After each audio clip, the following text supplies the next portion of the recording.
manuais de macroeconomia. Vou repetir. Da forma que o pensamento do Keynes foi divulgado nos manuais de macroeconomia. Então, nesses dois encontros, nós vamos trabalhar com essa transição, um pouco lidando com a determinação do emprego e da renda, sem entrar diretamente no chamado modelo ISLM, mas, de certa forma, um pouco circundando, rondando já o modelo ISLM, mas não diretamente. Hoje, vamos trabalhar um pouco, né, a parte do lado que chama do mercado de bens e de produtos, né? E no próximo a gente vai trabalhar o lado monetário. Esse Essa aula de hoje ela é baseada essencialmente no capítulo do Blanchard, mas eu vou deixar para vocês duas referências, tanto o capítulo do Blanchard quanto o outro capítulo do Freud, que ele é mais extenso e é mais didático, e se você comparar, mas se bem que os dois, né, tratam da mesma coisa, embora, né, com detalhes, com dimensão de detalhes diferente. Então, vamos lá.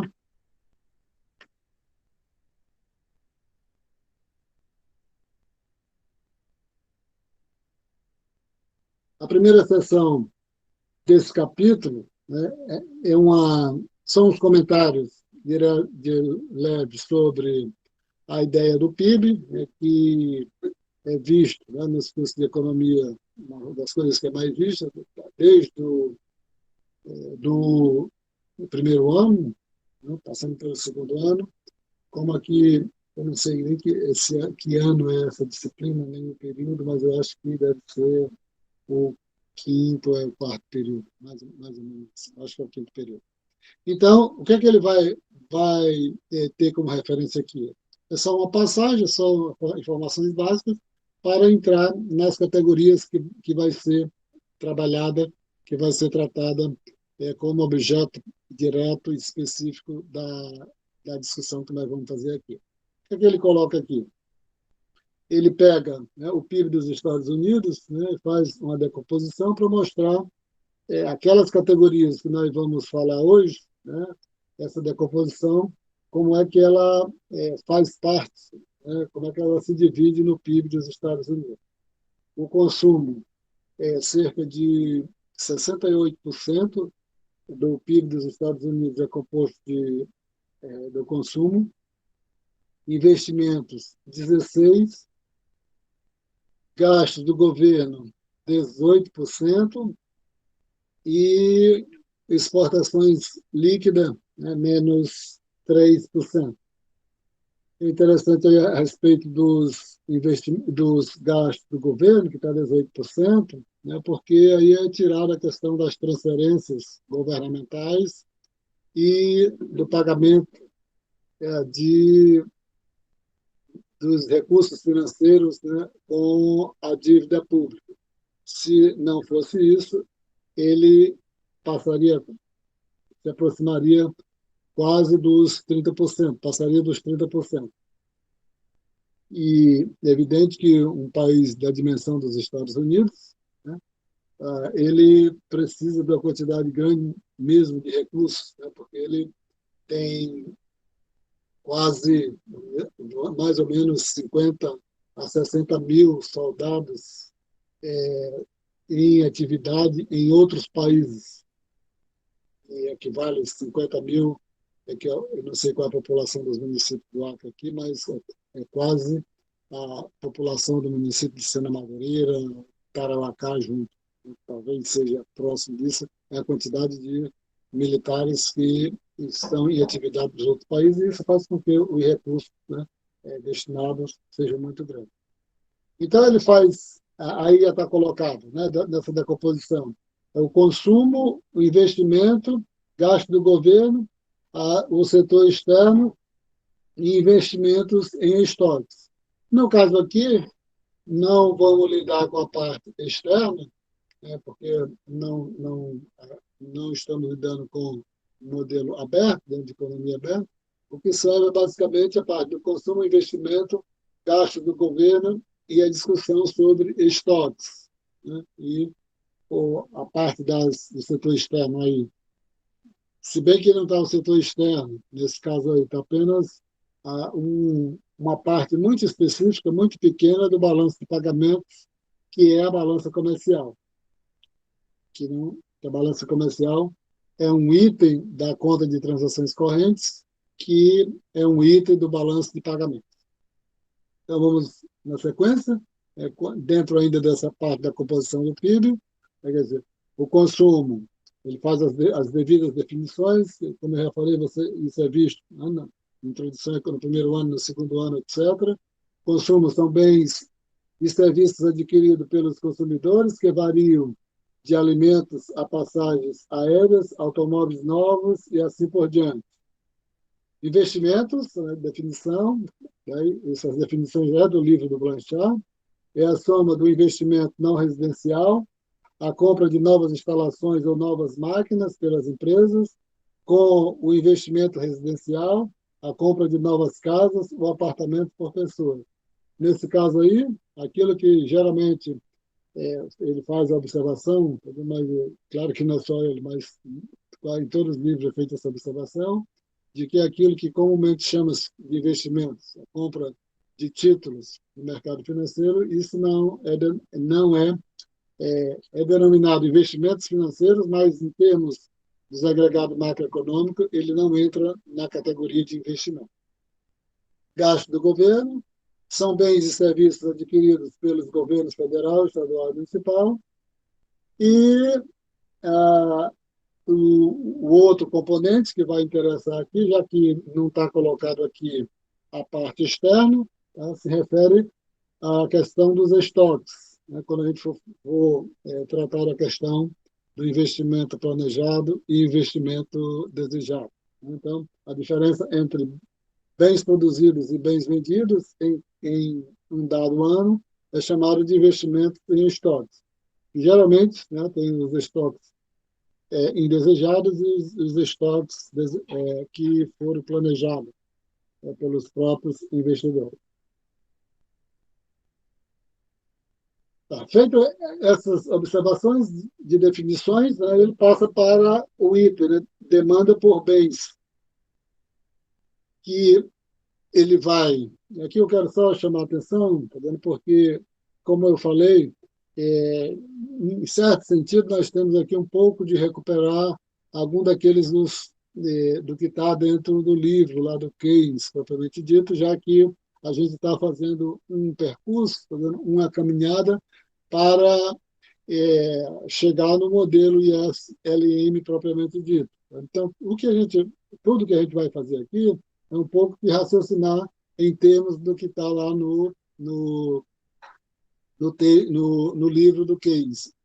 O original, se bem que, no livro de macroeconomia, nenhum livro coloca da forma que está lá, porque os livros de macroeconomia, os manuais, coloca de uma maneira, já considerando os vários passos que foram dados no desenvolvimento da macroeconomia.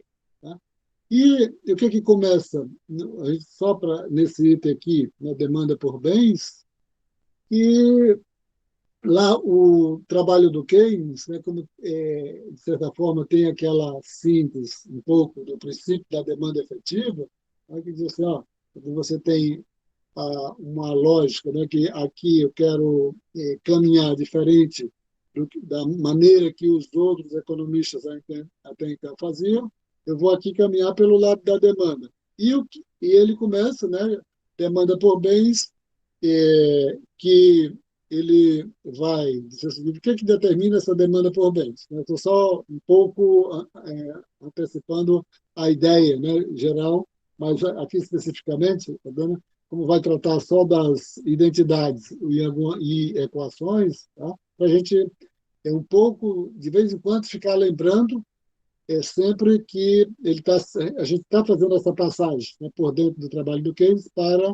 se deslocar para o modelo IS-LM.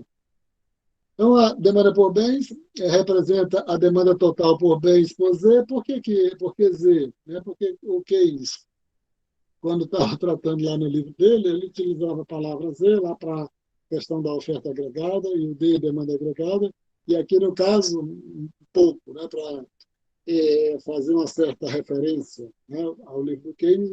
Boa parte dos livros de economia ainda utiliza a letra Z aqui devido a esse aspecto.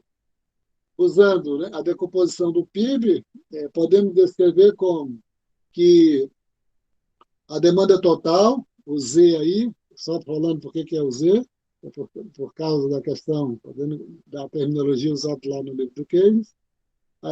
A demanda ela é idêntica, né? Aí está colocado em termos de identidade, a demanda total, consumo mais investimento mais o gasto do governo, mais exportações menos importações, exportações líquidas.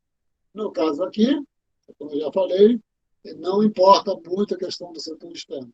Setor externo, entre aspas, né? Porque o que está colocado aí é basicamente uma parte específica do setor externo, que é a balança comercial, que é um item muito particular da conta corrente do balanço de pagamento. Esta equação é uma identidade, motivo pelo qual ela é escrita com o símbolo, né, com o símbolo aí, em vez do sinal de igual. Essa identidade, né, define como a soma, a demanda total, a soma do consumo, mais investimento, mais gasto do governo, mais exportações, menos importações. Seria as exportações líquidas.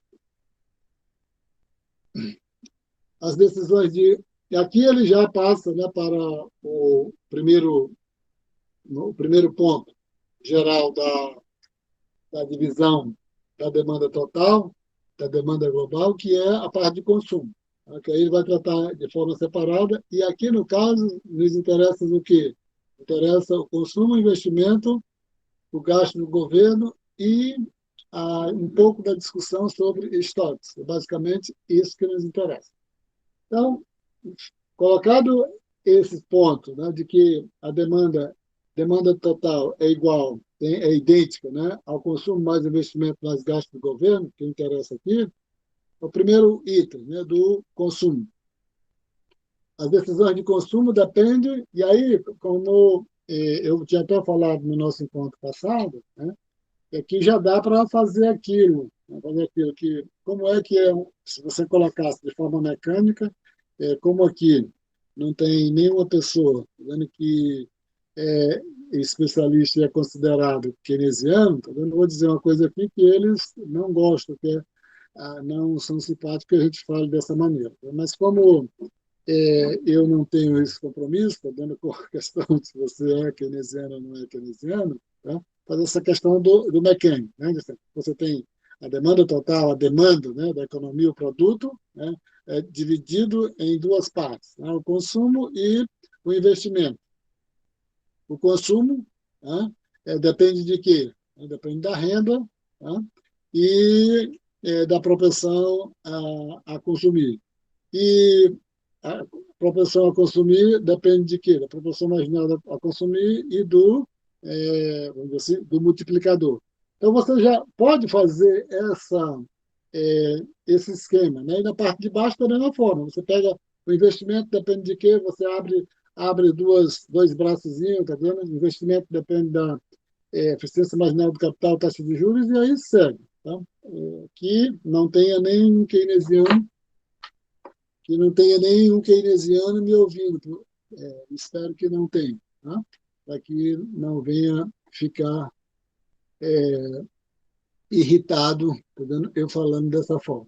Então, a parte, né, o ponto do consumo, né, as decisões de consumo dependem, né, de muitos fatores. Aí, se a pessoa fosse falar aqui, aí iria abrindo as setas, né, dos determinantes do consumo.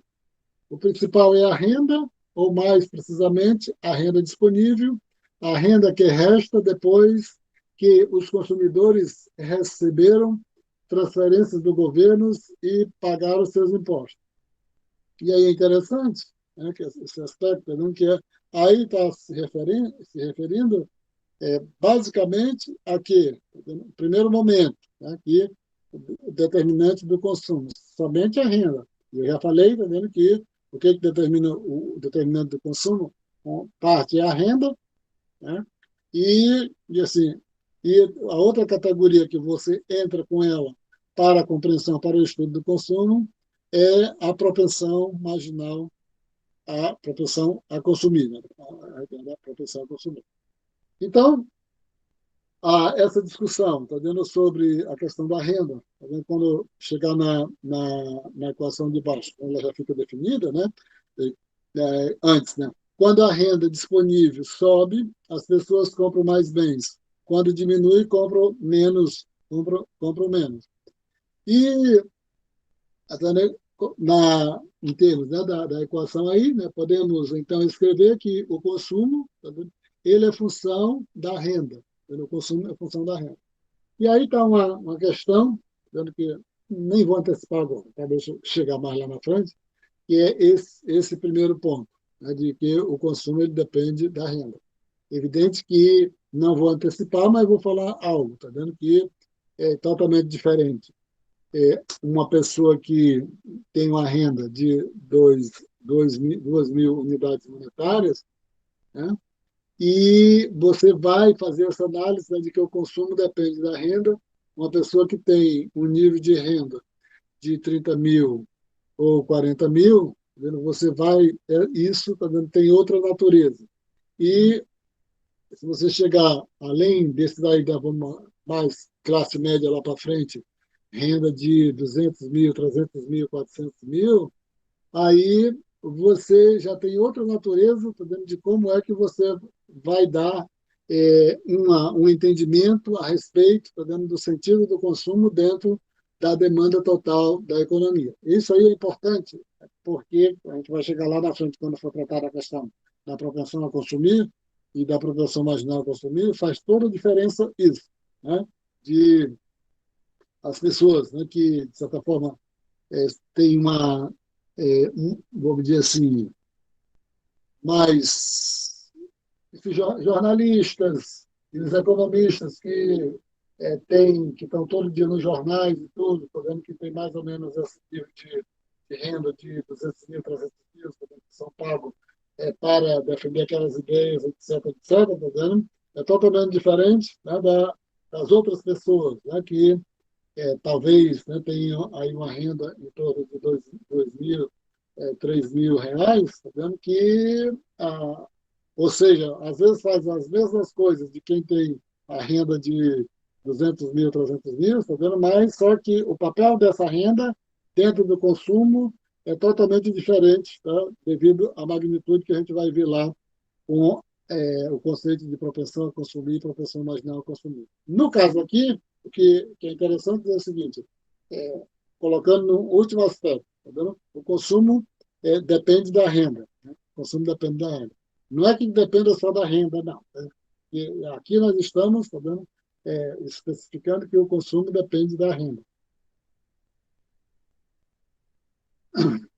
É razoável supor que a relação entre o consumo e a renda disponível seja dada pela relação mais simples, né? Pela relação mais simples. Aí, consumo C0 mais C1 mais YD. Mais YD. Então, ele está tratando aí da renda disponível, porque a ideia da renda disponível, porque é aquela renda menos tributos, né, mais as transferências. Independente dessa questão de você ter tributos, né, menos tributos, mais as transferências, tá vendo? Mas aí sempre é chamado, tá vendo? Lá quando for a definição de renda disponível, né, é a renda menos tributos, tá? Independente do que se tem a ideia das transferências ou não.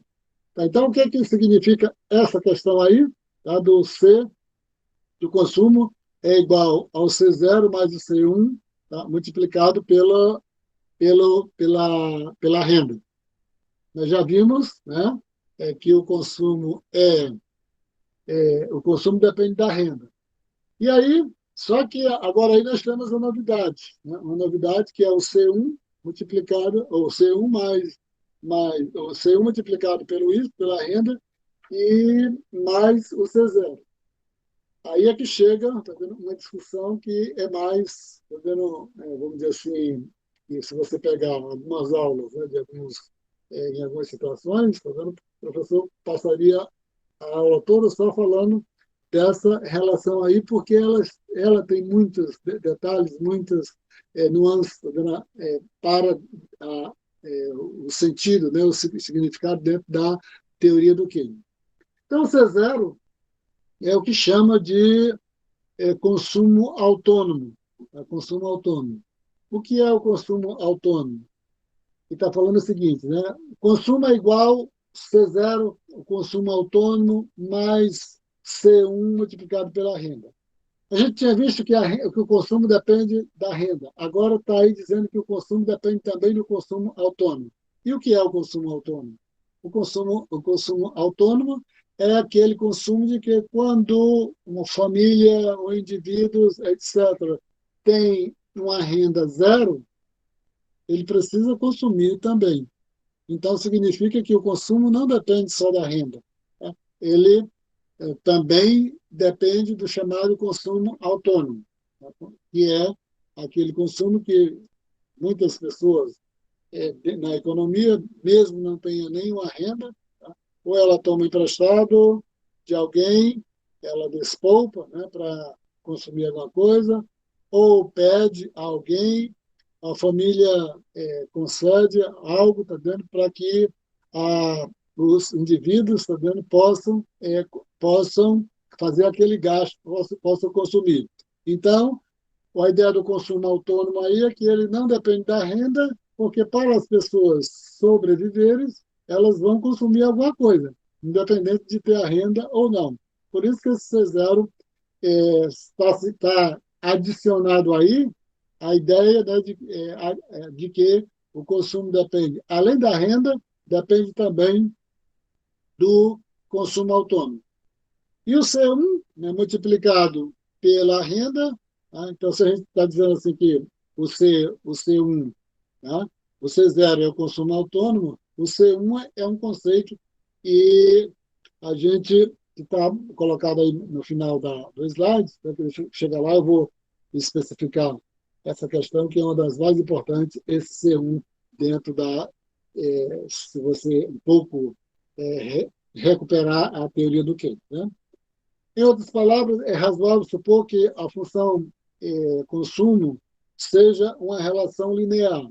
A relação entre consumo e renda disponível é, então, caracterizada por dois parâmetros.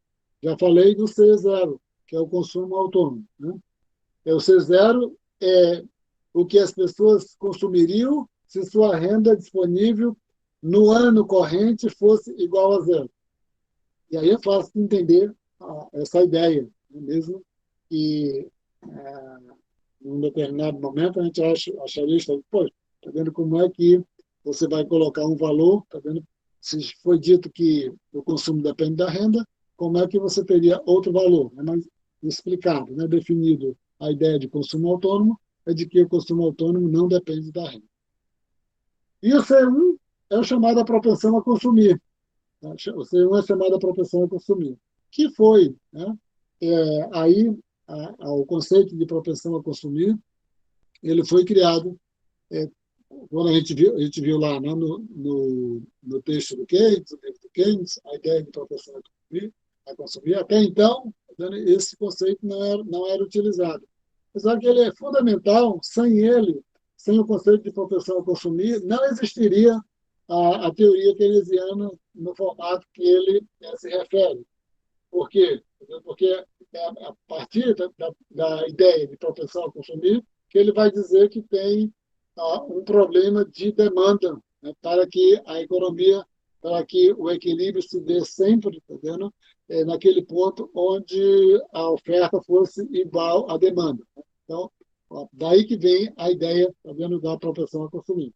E o que quer dizer a propensão a consumir? Quer dizer o seguinte: se uma determinada economia tem uma propensão a consumir de 80%, significa que um acréscimo, tá vendo, de uma determinada quantidade de recursos na renda daquela economia aquela população, ou aquela família, ou aquele indivíduo, tá, vai aumentar o seu consumo em 80%. Então, se a pessoa tem uma renda de 100 e, num determinado momento, e consome 100, tá, imagine que essa renda passasse para 200. Então, esse aumento de 100, né, para 200, esse aumento de 100 significa que o consumo iria passar de 100 para 180, porque você está considerando que a propensão a consumir é no valor de 80. Se a propensão a consumir for de 50, significa que o acréscimo, né, na renda vai fazer com que esse acréscimo da renda seja destinado para o consumo. Se a propensão a consumir for 50%, vai ser destinado apenas 50%. Isso aí, para o Keynes, faz toda a diferença no sentido do entendimento. E aí vai também para aquilo que eu tinha falado já anteriormente, né? E vai variar muito, né?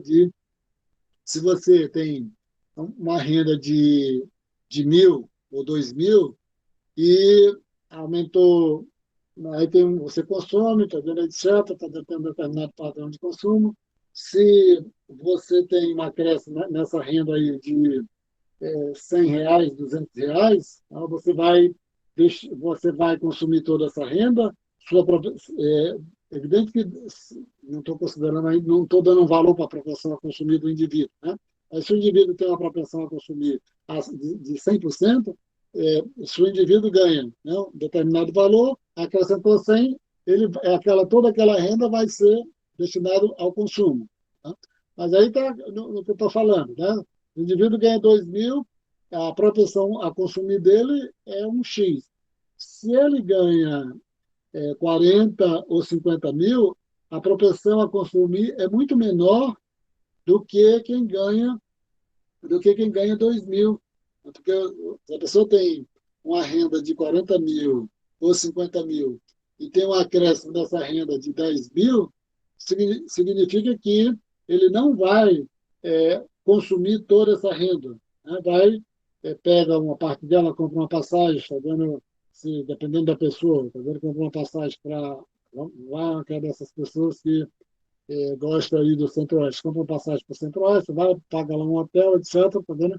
Dá para gastar 6, 7 mil, tá vendo? Aí fica com uma parte aí. Você, tá vendo? Depende muito do que a pessoa gosta, né? Se quem é já do Centro-Sul, tá vendo? Já tem outras possibilidades, tá vendo? De como gastar, tá vendo? Um acréscimo de renda de 10.000, né? Na renda. Para quem ganha 2.000, tá? Tem um acréscimo de 1.000 apenas, significa que possivelmente, né, vai gastar quase toda essa renda, tá? Quase todo esse acréscimo, porque possivelmente se tem 2 filhos, já, possivelmente já teria algumas dívidas, né, para ser quitada, etc. Então, significa que quanto menor a renda, maior é a propensão a consumir. Quanto maior a renda, menor é a propensão a consumir por motivos óbvios, né? Você imagine também o pessoal da classe média, tem ganhos em torno de 200, 300, 400 mil reais, a propensão a consumir dessa faixa, né, da população já é muito diferente, né, já é muito diferente, porque, independente de entrar, né, de ser acrescentado ou não, quase tudo aquilo que a pessoa está, né, no seu no campo do consumo, né, uma passagem, né, para o exterior, uma todo ali para passar um mês, 2 meses, tá vendo? Já não dependeria daquele acréscimo, significa que essa propensão a consumir já é muito baixa. Tá? Então, esse conceito ele é fundamental para o entendimento, tá? é, da teoria do Keynes e também o entendimento, tá vendo, a respeito de o que acontece quando você muda a componente do consumo. E aí é muito falado, tá? Se você pegar boa parte dos textos, né, de análise, é o seguinte, tá vendo que as pessoas que ganharam o auxílio emergencial, né, elas, qual a propensão a consumir, tá vendo? Dessa faixa da população? 100%, 150% de tudo, né? Porque a pessoa já estava passando fome, não tinha nada, e aquela renda que foi obtida a partir do auxílio emergencial, ela foi direto, né, para circular na economia, em função da ideia da propensão a consumir, que a população com a baixa renda vai ter uma propensão a consumir muito elevada. Então, esse C1, tá, ele significa a ideia aí da propensão a consumir.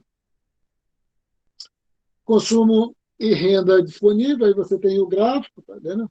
Um pouco mostrando a equação, né, que o consumo é igual consumo autônomo mais propensão a consumir multiplicado pela renda.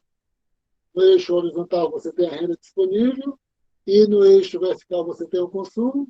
Então, o que é que acontece? Tá vendo? O intercepto aí, tá, do C0, já no início, tá vendo? Com uma renda disponível zero, ele já começa lá em cima, né? Que eu falei, o consumo autônomo. Mesmo sem renda, a população tem de consumir alguma coisa para poder sobreviver.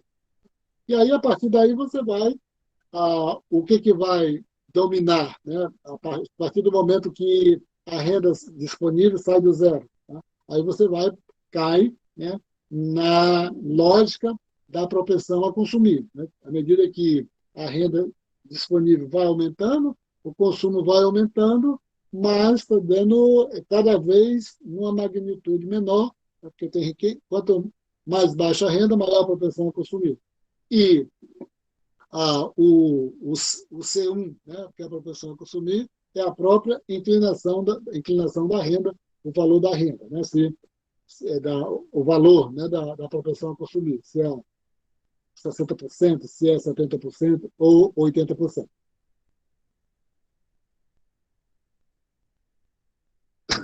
A renda disponível, eu já tinha falado, está vendo que é a renda menos os tributos. Tá? E aí, que nem eu falei, chama tributos, né, mas são os tributos menos as transferências. Mas, no caso, a gente chama só os tributos. Substituindo, né, a renda, né, na equação do consumo, né, aí você tem que o consumo é igual o consumo autônomo mais a propensão a consumir multiplicado pela renda disponível. Pela renda disponível.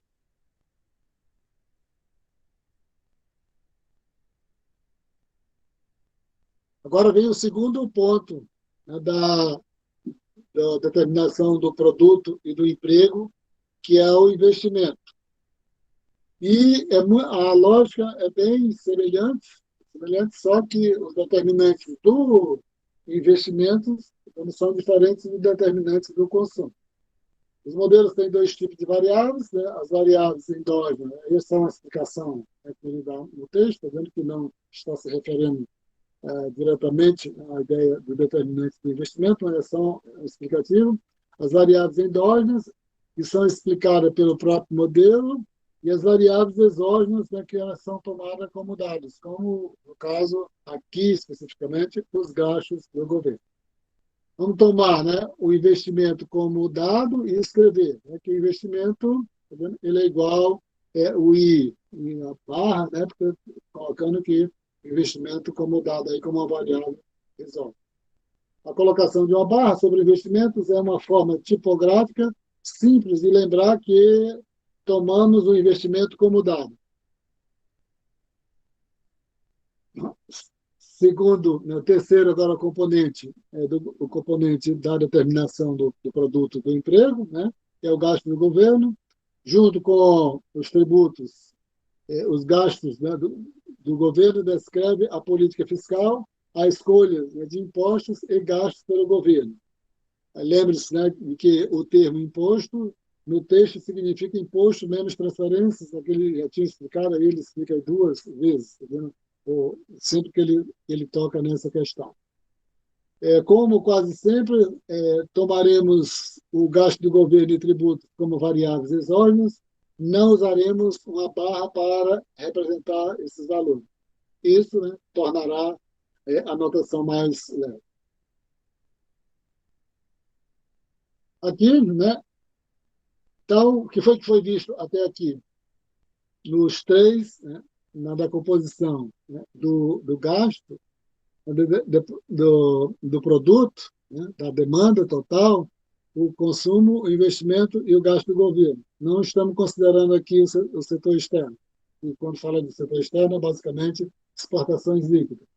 Então, a demanda, determinação do produto de equilíbrio, né?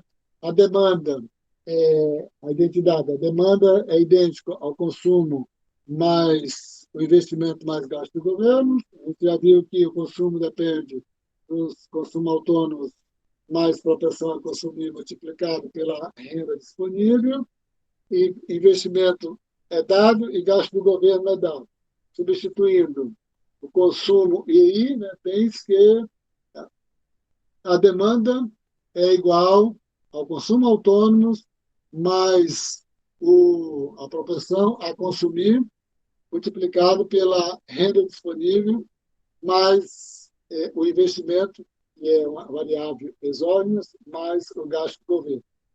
Se as empresas mantiverem estoques, a produção não precisará ser igual à demanda.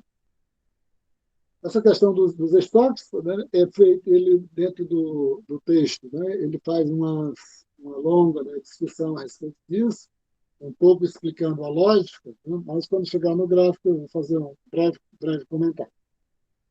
O investimento em estoques é sempre igual a zero e o equilíbrio no mercado de bens requer que o produto, né, a produção, seja igual à demanda por bens. Né? O produto é igual à demanda. Esta equação é denominada condição de equilíbrio, o produto igual à demanda, considerando que o estoque é igual a zero. Quando ele faz essa questão do estoque igual a zero, eu não sei se tiver para frente, aí o comentário que eu vou fazer aqui já eu não vou repetir lá na frente. É o seguinte: então, se você tem dois conceitos aqui que são investimento planejado e investimento desejado. O investimento desejado, né, quando ele é realizado, às vezes, tá vendo, o produtor, né, as empresas fazem, está dando determinada quantidade de investimento, tem um determinado produto e aquele produto não foi vendido totalmente. Não foi vendido totalmente. Isso faz com que aquilo que não foi vendido, né, vai aumentar os estoques. E aí ele chama essa parte desses estoques de estoques não planejados, estoques, não é, que é indesejado, mas estoques não planejados. Pode ser que, em algumas situações, as empresas têm um determinado volume de produção e a demanda foi maior. Significa que a empresa, né, ela não teve estoque e até utilizou parte daquilo que os estoques que ela tinha anteriormente para poder atender o aumento dessa demanda inesperada, né, dessa demanda, tá vendo, que não ficou igual aquele investimento, aquela produção desejada. Essa, né, equação, né, de que o produto é igual à demanda é denominada condição de equilíbrio, né, o produto é igual à demanda quando o estoque é igual a zero. Modelos incluem três tipos de equações, tá vendo, identidades, equações comportamentais e a condição de equilíbrio. Essa daí, tá vendo, é uma equação de identidade, né, que a demanda é idêntica, né, que ela não é explicativa, tá vendo? Quer dizer que a demanda é igual o consumo autônomo mais a propensão a consumir multiplicada pela renda disponível mais o investimento. Tá? Você pega a função consumo, é uma função comportamental, né? E y é igual a z, tá vendo? É a condição de equilíbrio. São formas diferentes, tá vendo? Que tem três, né, expressões, tá vendo? Que têm naturezas distintas, mas são muito parecidas. Determinação do produto de equilíbrio, né, só repetindo aqui, né, que o produto é igual ao consumo autônomo mais a propensão a consumir multiplicado pela renda disponível, mais o investimento, mais o investimento que é dado, né, variável que é dado, que é constante, mais os gastos do governo. Em equilíbrio, a produção é igual à demanda. A demanda, por sua vez, depende da renda, que é igual à produção. Construído o modelo, né, podemos resolver para examinar o que determina o nível do produto. A gente já viu, no geral, o seguinte, né, a gente já viu, não, é que eu disse anteriormente, né, que o produto, se você pensasse lá nos termos do livro do Keynes, né, que o que determina o nível do produto, né, o nível do emprego? É consumo e investimento. Né? Como aqui, nos manuais, sempre você tem, não é colocado igualzinho como está lá no livro do Keynes, né? Aqui a gente tem só de um pouco esperar a forma do percurso, né, de exposição do manual. Os macroeconomistas, né, sempre utilizam as três ferramentas um pouco, né, para explicar, fazer essa explicação do que o que determina, tá, o produto, né, determina o nível do produto. Aí ele vai colocar que isso só é o livro do Blanchard, né? Não é, ele diz assim, os macroeconomistas, né? Mas essa forma de exposição é no livro do Blanchard, é que ele vai colocar, tá, em termos, né, algébricos, em termos dos gráficos e em termos verbalizados. Aí ele vai, né, começa com a questão da álgebra, né, primeira forma, né, três ferramentas, que é a mesma coisa, ele está só dizendo que são três formas, tá, de mostrar a mesma coisa, em termos algébricos, de gráficos e em termos, né, verbalizados. Em termos da álgebra, né, você reescrever a equação de equilíbrio e o produto é igual ao consumo autônomo mais proporção ao consumir multiplicado pela renda, né, menos o consumo autônomo multiplicado pelo tributo, que se juntasse os dois, né, seria a proporção ao consumir multiplicado pela renda disponível, mais o investimento, mais o gasto do governo, né, que são variáveis dadas, variáveis exóticas. Passe, né, a propensão a consumir multiplicado pela renda para o lado esquerdo, né, e reorganize, né, o lado direito. Então, fica 1 menos a propensão a consumir multiplicado pela renda é igual ao consumo autônomo mais o investimento, mais o gasto de governos, mais a propensão a consumir multiplicado pelos tributos.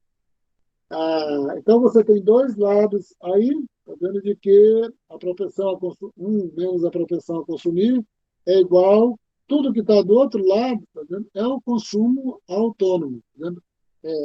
C0 mais o investimento como dado, variável dada, exógena, mais o gasto do governo como variável exógena, menos, né, a propensão a consumir multiplicado pelo tributo, todo lado direito aí considerado como consumo autônomo. E do lado direito, tá vendo? 1 menos a propensão a consumir, se você tem aí, como é que a gente entende 1 menos a propensão a consumir? Se você tem uma renda, você destina 80% dessa renda para o consumo, significa que os 20% que não foi consumido, ele é poupado. Então, 1 menos a propensão a consumir significa que é a propensão a poupar. Tá? Então, do lado esquerdo, o que é que você tem? Você tem 1 menos a propensão a consumir, que é a mesma coisa, a propensão a poupar multiplicado pela renda. É igual, do lado direito, ao consumo autônomo. Dividindo ambos os lados pela propensão a consumir, dividindo ambos os lados pela propensão a poupar, ou seja, 1 menos a propensão a consumir, aí você tem que o produto é igual ao 1, né, sobre a propensão a poupar multiplicado pelo consumo autônomo. E aí você tem uma grande novidade, tá vendo? O que significa esse 1 sobre a propensão a poupar? 1 sobre 1 menos a propensão a consumir. Isso aí é um conceito, né, dos mais interessantes, tá vendo? Do Keynes também, que é o multiplicador do gasto. O multiplicador do gasto. Que é o seguinte, né? Está dizendo aí que a demanda, né, o produto, é igual a 1 sobre sobre a propensão a poupar, multiplicado pelo consumo autônomo. Que vai dizer o seguinte, tá vendo?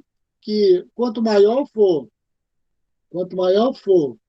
a propensão a consumir, quanto maior for a propensão a consumir, maior o efeito do aumento do gasto na economia. O que significa isso? Né? Se você tem um aumento dos gastos na economia, né, de uma magnitude de 1.000 unidades monetárias, dependendo esse valor, dependendo do multiplicador, esse valor aí,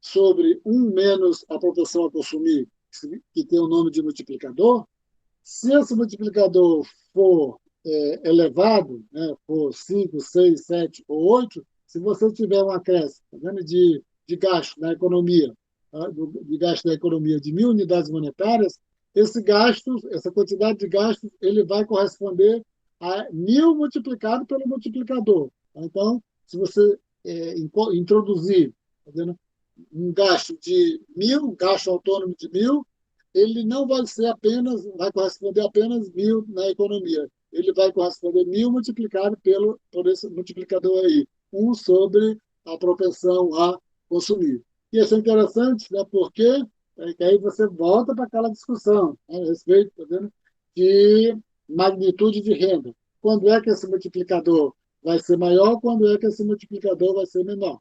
Então, se as rendas chegam mais quem tem, tá vendo, um nível, né, de renda mais baixo, significa que esse multiplicador vai ser maior, porque quanto maior a propensão a consumir, maior será o multiplicador. Porque aí, se você tem né, sobre menos a propensão a consumir, significa que quanto maior for a propensão a consumir, maior será esse multiplicador. Aí, se você coloca, essa renda chega aquelas famílias que têm uma renda, né, na classe média aí de 200 mil, 300 mil, significa que esse multiplicador vai ser muito menor, né, do que quem tem, eu não sei, está vendo aí, está vendo para quem é o público que eu estou falando, está vendo, mas espero que seja um povo aí que tem uma ideia, mais ou menos, tá vendo, de como é que qual é o nível de renda, né, da população, a média de nível de renda da população. Embora hoje a cara das pessoas mude louco, geralmente a gente acha que todos eles têm um nível de renda aí em torno de classe média de 200, 300, 400 mil. Né? Então, isso aí colocando, né, que dividindo ambos os lados, né, pelo a propensão a poupar, está colocando, introduzindo um novo conceito, que é o conceito de multiplicador. Essa equação caracteriza o produto de equilíbrio, o nível do produto em que a produção é igual à demanda. E aí, colocado aqui no gráfico. Né? Aí, colocado aqui no gráfico. Só tomando.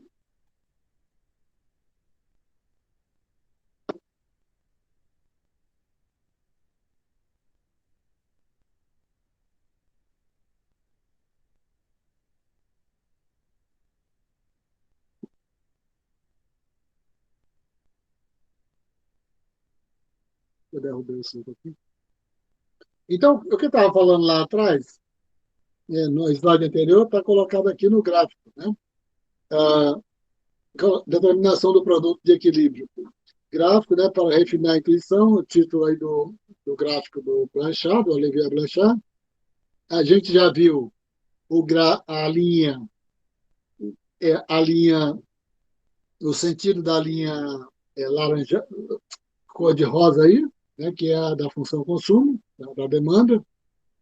E agora você tem uma função aí que é você tem uma linha de 45 graus, que essa linha aí ela pode representar a lógica, né, conceitual da, da macroeconomia que o Keynes chama de clássico, né, de todos os economistas, tá vendo? Independente de ser clássico ou não clássico, antes dele. Tá?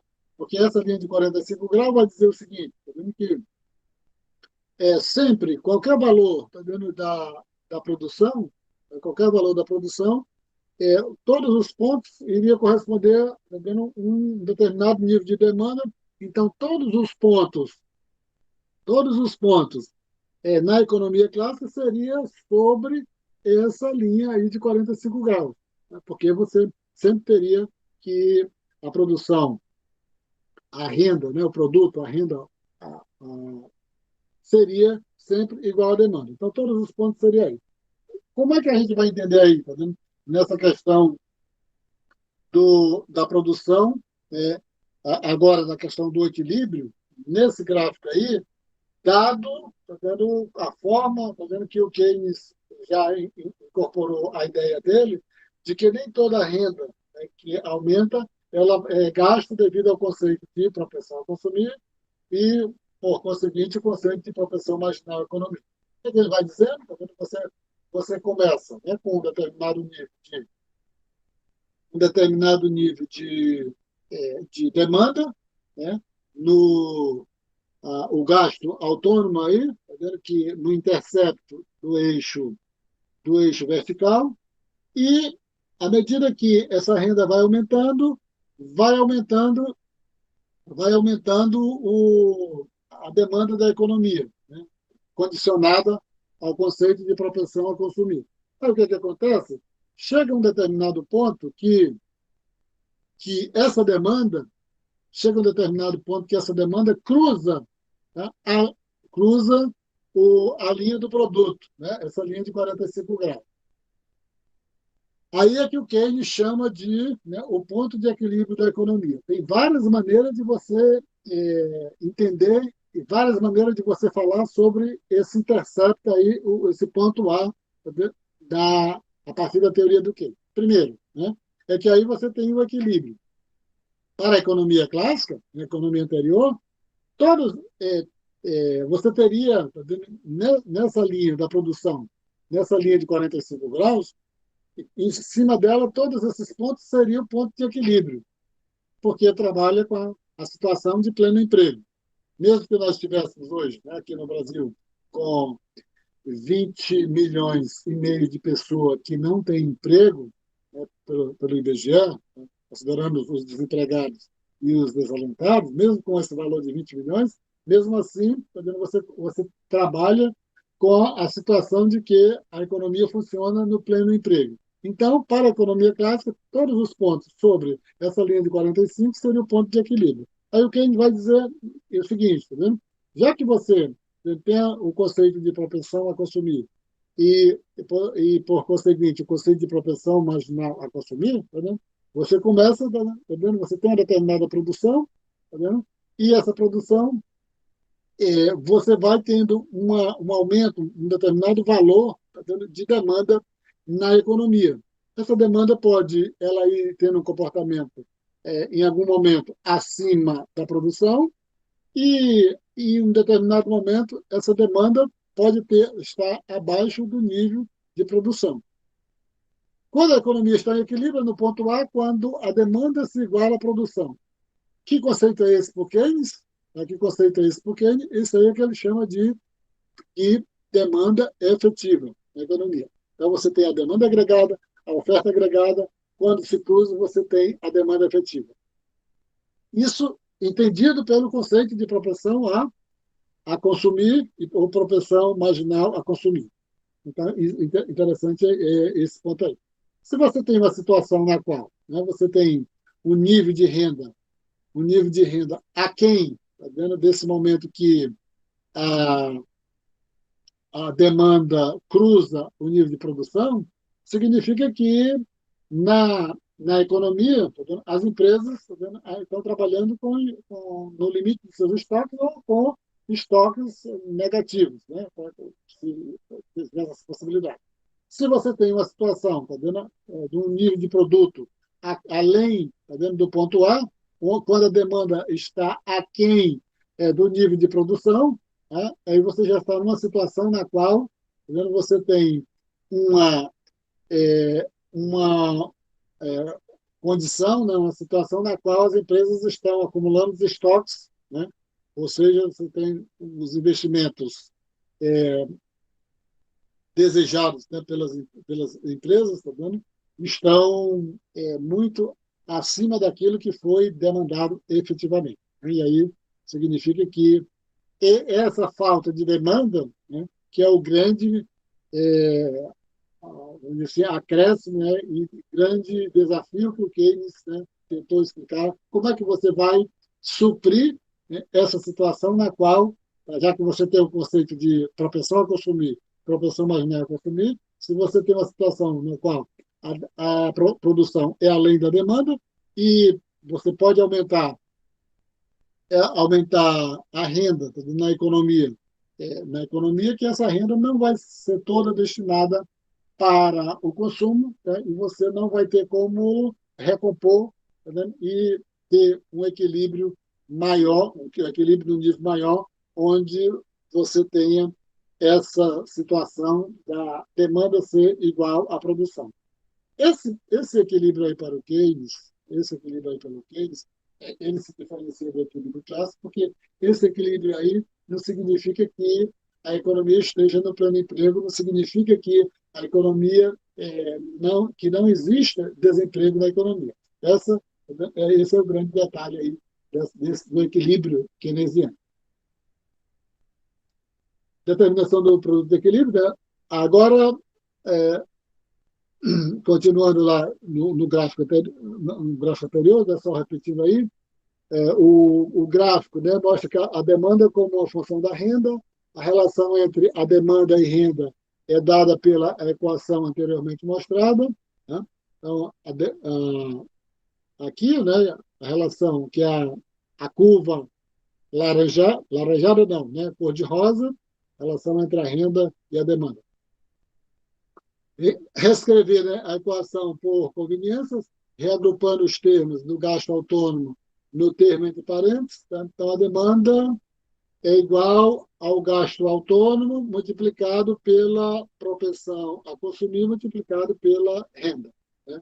E isso aí só reforça, tá vendo, aquele movimento, o movimento da curva de demanda, né, que ela não é sobreposta à curva da produção, nem paralela à curva da produção, que ela intercepta, né? Ela cruza a curva da produção pela ideia, né, de que a demanda é igual ao consumo autônomo mais a propensão a consumir multiplicado pela renda. E a propensão a consumir é sempre menor do que 1. Devido a isso, você não tem como, sempre que aumenta a renda, aumentar o consumo na mesma proporção.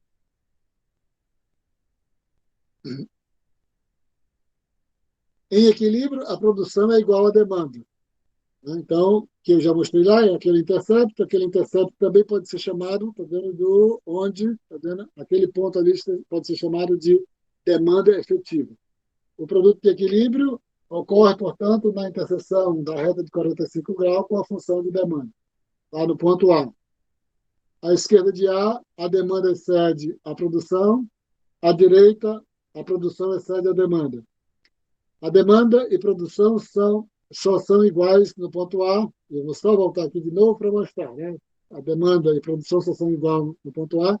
E quando vocês, né, um pouco lembrado dessa questão de oferta agregada, demanda agregada e demanda efetiva, né, entender, tá vendo? Isso, que de certa forma, a ideia de demanda efetiva é um pouco uma forma de você dizer com uma só palavra, uma só expressão, o que é o trabalho do Keynes, né? A ideia de o princípio da demanda efetiva, ou uma economia monetária da produção, ou o título propriamente do livro, Teoria Geral do Emprego, do Juro e da Moeda. Né? E o que graficamente, o que é a demanda efetiva? Né? É um intercepto da demanda agregada com a oferta agregada. Agora, passando, né, do gráfico, né, você vem, como você falar essa condição de equilíbrio, né, que foi colocada, tá, né? Algebricamente, graficamente, né, quando a oferta agregada é igual à demanda agregada, que é o ponto, né, de equilíbrio, colocado em palavras, que ele vai dizer, a produção depende da demanda, que depende da renda, que é igual à produção. Essa lógica aí é interessante, tá vendo? Porque ah, mesmo que lá para frente, tá, seja um pouco abandonado essa questão do linguajar meio keynesiano, Mas, para todas as vertentes teóricas que a pessoa vai acompanhando, essa lógica aí faz parte, também, né? Ela nunca abandona nessa questão de o que acontece com o produto, o que acontece com o emprego, o que acontece com a renda, com a produção, o que determina o quê. Um aumento da demanda leva a um aumento da produção e um aumento correspondente da renda. Aumentou a demanda, leva ao aumento da produção. E, por conseguinte, aumenta a renda. E aumentando a renda, evidentemente, terá aqueles dois conceitos, né, de propensão a consumir, a renda toda não vai ser gasta, e mais, só que esse aumento da renda, devido ao conceito de multiplicador da renda, quando aquela renda que vai ser gasta, ela tem um efeito além daquele valor, né? É o valor que é gasto multiplicado pela magnitude do multiplicador, que o multiplicador é igual a 1 sobre 1 menos a propensão a consumir, ou seja, né, o multiplicador é igual a 1 dividido pela propensão a poupar. Quanto maior a propensão a consumir, maior o multiplicador. E, então, o inverso, né? Quanto menor a propensão a consumir, menor o multiplicador. Esse aumento, né, da renda leva a um aumento adicional da demanda, que leva a um aumento adicional da produção, considerando, além disso, o multiplicador. O resultado final é um aumento do produto maior do que o deslocamento inicial da demanda, por um fator igual ao multiplicador. E quanto demora, né, o ajuste do produto? Então, se você tem uma determinada situação, né, de aumentar a demanda, aumentar a produção e aumentar a renda, qual o tempo que demora para isso se ajustar? Ele vai fazer alguns comentários, né, a respeito disso, e o Blanchard, né, só repetindo, por exemplo, que o Blanchard, todos esses autores de economia, eles são pessoas, esses livros são utilizados porque esses autores são personalidades dentro do mundo econômico, né, do mundo, referente, o Blanchard especificamente foi diretor da FMI, tá, por vários anos, e ele vai fazer alguns comentários aqui, né, pouco só no comentário mesmo, né, mas, que esse ajuste ele é feito de forma instantânea. Né? Sabemos que o produto aumentará em um montante igual ao multiplicador. O que é o multiplicador? Né? 1 sobre 1 menos a propensão a consumir. 1 sobre a propensão a poupar. Então, se você tem um gasto, que aí dá o exemplo lá no livro, um gasto de 1 bilhão, tá? O efeito, né, que você vai ter na economia é 1 bilhão é, multiplicado pelo multiplicador, tá? Para que você vai ter o resultado, né, final. Mas quanto tempo será necessário para que o produto alcance esse valor mais alto? A resposta é imediatamente. Ao definir a condição de equilíbrio, assumiremos que a produção é sempre igual à demanda. Presumimos que a produção responde instantaneamente à demanda. Esse ajuste instantâneo não é realmente plausível. Uma empresa que contempla um aumento da demanda para resolver, pode resolver esperar antes de ajustar a produção, recorrendo, enquanto isso, a estoques para atender a demanda. Em resposta a um aumento dos gastos do consumidor, o produto não salta para um novo equilíbrio, mas aumenta ao longo do tempo de Y, né, para Y, considerando se estivesse olhando lá no gráfico. Né?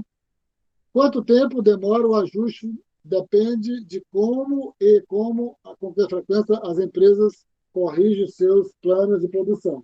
Aí vem toda aquela discussão, né, que o Keynes vai falar a respeito das expectativas, né, que você tem uma situação de você tem o impacto, né, da produção, o impacto da demanda, as empresas vão responder isso de forma imediata, aí vai dizer o seguinte, né, que como ele considera economia, na economia uma situação de incerteza, né, incerteza onde não que as empresas vão trabalhar de forma irracional, elas vão trabalhar com todas as técnicas possíveis, né, para a tomada de decisão.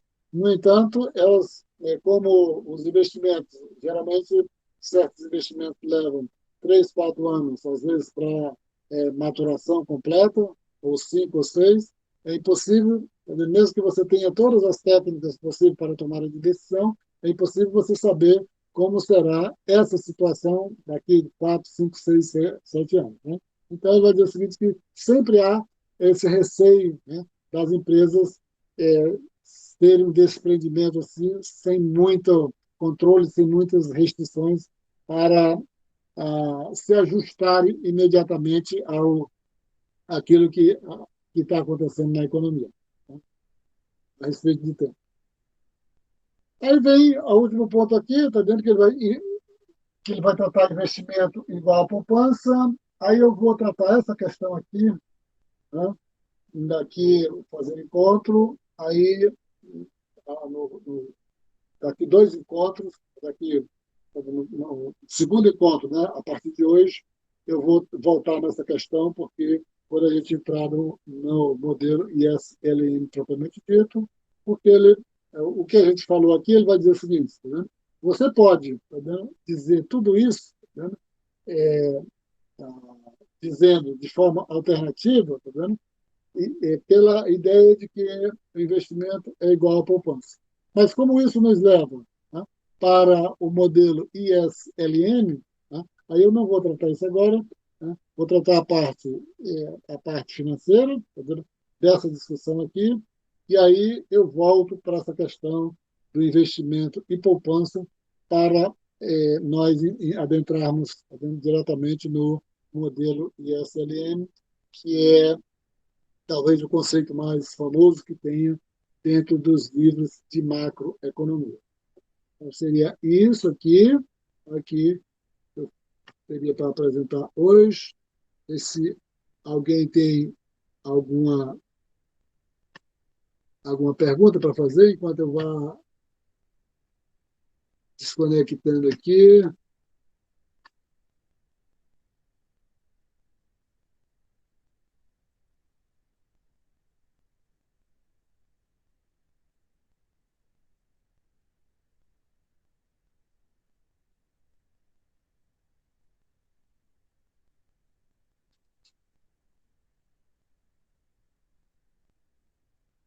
Alguém vai falar alguma coisa? Só para não ficar esse buraco aqui.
Muito obrigado. Vou começando a desligar aqui.